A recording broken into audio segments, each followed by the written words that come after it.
發新年新校董獎學金。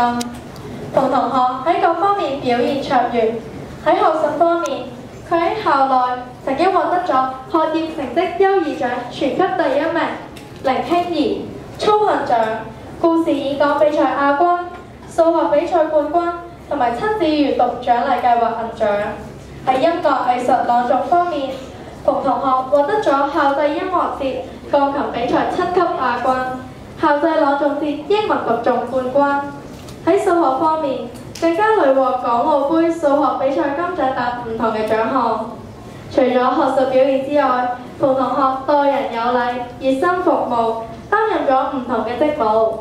佢係本校嘅風紀副隊長、班長、陽光笑容大使。馮同學亦都曾經擔任咗開放日嘅司儀，亦都係本校30週年校慶音樂劇嘅主角。佢更加當選為第6屆香港小特首。馮同學亦都積極參與咗社會活動。佢係公益少年團團員，成日都探訪老人院等。恭喜馮朗賢同學！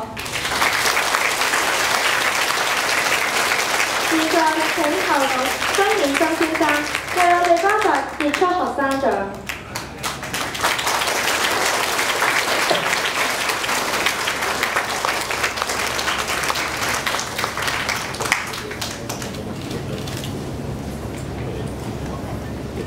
多謝曾先生。